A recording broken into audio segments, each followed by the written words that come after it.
तो कहानी के शुरुआत में हमें दो पुलिस वाले दिखाए जाते हैं जिनका नाम फ्रैंक और स्पेसी होता है। वो दोनों कार में बैठकर अपना लंच कर रहे होते हैं। तभी एक मक्खी दोनों को परेशान कर रही होती है, तो फ्रैंक उस मक्खी को मार देता है और उसके बाद कार की विंडो को ओपन करता है।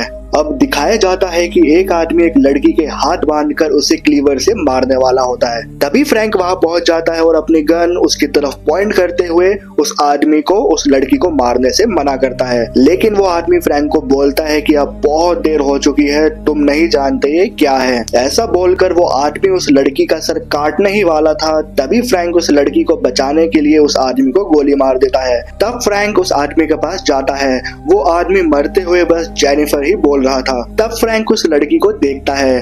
तब हमें बस लड़की की आईज दिखाई जाती है जो कि पूरी ब्लैक थी।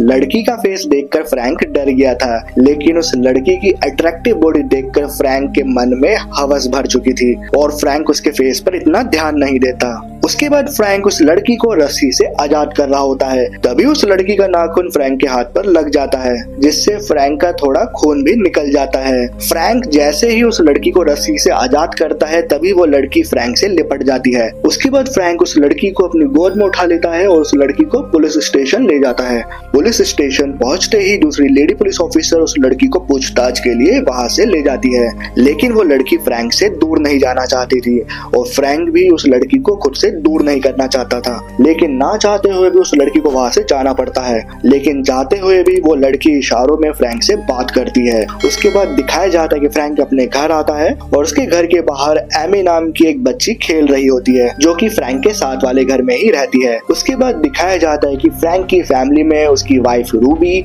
और उसका बेटा पीट है। तब फ्रैंक डिनर टेबल पर बैठकर अपनी वाइफ को सब कुछ बता रहा होता है उस लड़की के बारे में। तभी फ्रैंक अपने हाथ को देखता है, जहाँ उस लड़की के नाखून से उसे स्क्रैच लगा होता है। फ्रैंक देखता है कि वो हल्का सा स्क्रैच अब जख्म बन गया था। तब फ्रैंक उस जख्म को पानी से धोता है और फिर उस जख्म को अपने मुंह से चूसकर उस जख्म से पस निकालता है। उसके बाद फ्रैंक अपने बेडरूम में सोने जाता है। तब वो अपनी वाइफ रूबी को काफी रोमांटिक मूड में देखता है और फिर दोनों अपना कार्यक्रम शुरू कर देते हैं। लेकिन फ्रैंक अभी भी उसी लड़की के बारे में सोच रहा होता है। उसके मन में उस लड़की की अट्रैक्टिव बॉडी ही घूम रही होती है। उसे याद करके फ्रैंक काफी अग्रेसिव हो जाता है। तब उसकी वाइफ रूबी उसे गाली देकर रूम से निकाल देती है। अब हमें दिखाया जाता है कि फ्रैंक सुबह सबसे पहले उस लेडी ऑफिसर के पास जाता है जिसने उस लड़की से पूछताछ करी थी। वो लेडी पुलिस ऑफिसर फ्रैंक को बताती है कि उस लड़की का नाम जेनिफर है और ये भी उनको उस मरे हुए आदमी के कोर्ट में रखे एक नोट से पता चला था, क्योंकि जेनिफर बोल नहीं पाती और वो मेंटली डिसेबल्ड भी है। इसलिए जेनिफर को उन लोगों ने मेंटल असाइलम में भेज दिया है।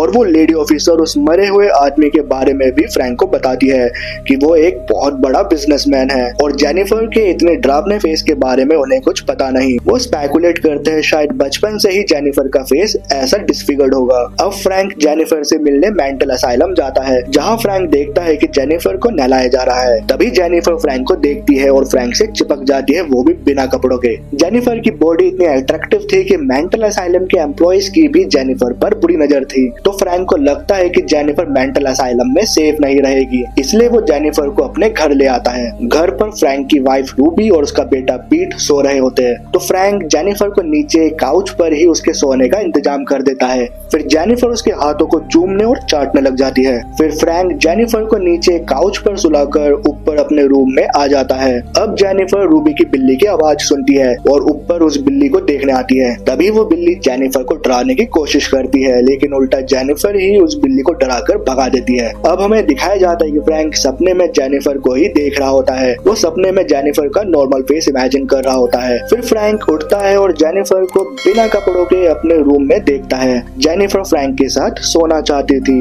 लेकिन तभी फ्रैंक की वाइफ रूबी भी फ्रैंक के रूम में आ जाती है और जेनिफर को देखकर जोर से चिल्लाती है। रूबी को चिल्लाता हुआ देखकर जेनिफर भी जोर से चिल्लाती है। शोर सुनकर उनका बेटा पीट भी वहाँ आता है और जेनिफर को देखकर वो भी डर जाता है, लेकिन जेनिफर की बॉडी देखकर पीट का भी उसके बाप जैसा ही हाल था। फिर फ्रैंक रूबी को बोलता है कि वो सुबह जेनिफर के लिए कोई दूसरा घर देख लेगा, लेकिन सुबह तक जेनिफर को यही रहने दिया जाए। लेकिन रूबी इसके लिए मना करती है। फिर तभी जेनिफर रूबी के होठों पर जोर से किस करती है। देखने से ऐसा लगता है कि जेनिफर रूबी को किस कर रही है, लेकिन जेनिफर रूबी के होठों को काट रही होती है। फिर रूबी अपने होठों पर देखती है जहाँ उसे जेनिफर के दांतों के मार्क दिखते हैं। यह देखकर रूबी बेहोश हो जाती है। फिर सुबह फ्रैंक जेनिफर को लेकर निकल जाता है जेनिफर के लिए कोई दूसरा घर देखने, लेकिन तभी गाड़ी में जेनिफर फ्रैंक के साथ इंटीमेट होने लगती है। तब फ्रैंक और जेनिफर कार में ही शारीरिक संबंध बनाते हैं। फ्रैंक जेनिफर के बालों से उसका फेस कवर कर देता है। तो दिन भर क्वालिटी टाइम स्पेंड करने के बाद फ्रैंक और जेनिफर वापस उसी घर में आ जाते हैं, क्योंकि फ्रैंक को दूसरा कोई घर नहीं मिलता। रूबी जेनिफर को घर के अंदर जाने से मना करती है, लेकिन जेनिफर खुद भागकर घर के अंदर घुस जाती है। तब फ्रैंक रूबी को मना ही रहा था, तभी ऊपर से शोर आता है। तो शोर सुनकर रूबी, पीट और फ्रैंक ऊपर जाकर देखते हैं कि जेनिफर ने रूबी की बिल्ली को मार दिया है और उसे वो खा रही होती है। तभी रूबी पीट को लेकर घर से चली जाती है। तब फ्रैंक जेनिफर पर चिल्लाता है और ऊपर सोने चला जाता है। फिर थोड़ी देर बाद जेनिफर भी फ्रैंक के रूम में आ जाती है और फिर दोनों वही अपना कार्यक्रम शुरू कर देते हैं। दोनों दबाकर सेक्स करते हैं। अब हमें सुबह का सीन दिखाया जाता है, जहाँ हमें छोटी बच्ची एमी दिखाई जाती है। वो पूल साइड खेल रही थी। तभी जेनिफर एमी के पास आती है। एमी जेनिफर को देखकर स्माइल करती है, लेकिन जेनिफर के मन में कुछ और ही चल रहा था। एमी को देखकर जेनिफर के मुंह से पानी टपक रहा था। अब हमें फ्रैंक दिखाया जाता है जो ड्रिंक करके घर आता है, लेकिन जेनिफर को देखकर उसका सारा नशा उतर जाता है। जेनिफर ने छोटी बच्ची एमी को भी मार दिया था और एमी को मारकर जेनिफर उसे कच्चा ही खा रही थी। यह देखकर फ्रैंक बहुत गुस्सा हो जाता है और जेनिफर का गला दबाने लगता है, लेकिन फ्रैंक जेनिफर को मार नहीं पाता। तब अगले दिन फ्रैंक एक सर्कस के मालिक के पास जाता है और उसे जेनिफर को किडनैप करने को बोलता है। तब फ्रैंक उस सर्कस के ओनर को पैसे और अपने घर की चाबी देता है। सर्कस का मालिक जेनिफर को अपने सर्कस के फ्रीक शो में दिखाना चाहता था। उसके लिए फ्रैंक उसे परमिशन दे देता है और फिर इवनिंग में फ्रैंक जब अपने घर पहुंचता है तो उसे जेनिफर कहीं नहीं मिलती। फ्रैंक को लगता है कि सर्कस के ओनर ने जेनिफर को किडनैप कर लिया है। यह सोचकर फ्रैंक बहुत खुश था। तो फ्रैंक बियर पीने के लिए अपना फ्रिज ओपन करता है। तभी फ्रिज में फ्रैंक देखता है कि सर्कस के ओनर की लाश उसके फ्रिज में थी। यह देखकर फ्रैंक समझ जाता है कि वो जेनिफर से कभी पीछा नहीं छुड़ा सकता और फ्रैंक रोने लगता है। रोने के साथ साथ फ्रैंक हंस भी रहा था। फ्रैंक को हंसता देखकर जेनिफर भी खुशी से झूम उठती है। देन हमें दिखाया जाता है कि फ्रैंक सर्कस ओनर की डेड बॉडी को अपने बैकयार्ड में ठिकाने लगा रहा होता है। अब फ्रैंक जेनिफर को शहर से बहुत दूर एक दूर दराज के वुडन कैबिन में ले जाता है, ताकि जेनिफर किसी और को नुकसान ना पहुंचा पाए और दोनों बेरोक टोक शारीरिक संबंध बना पाए। इतना सब कुछ हो जाने के बाद भी फ्रैंक और जेनिफर का कार्यक्रम डेली चालू रहता था। अगले दिन फ्रैंक काम की तलाश में पास के टाउन में जाता है, जहाँ एक शॉप ओनर जिसका नाम रोज था वो फ्रैंक को काम पर रख लेती है। रोज का एक बेटा था जिसका नाम जैक होता है। फ्रैंक दिन भर काम करता और उन पैसों से फ्रैंक जेनिफर के लिए मीट खरीदता, ताकि जेनिफर किसी और को मार के ना खाए। फ्रैंक का डेली यही रूटीन बन गया था। दिन भर काम करने के वजह से फ्रैंक घर आकर सो जाता था, जिससे कि पहले की तरह फ्रैंक और जेनिफर रोमांस नहीं कर पा रहे थे।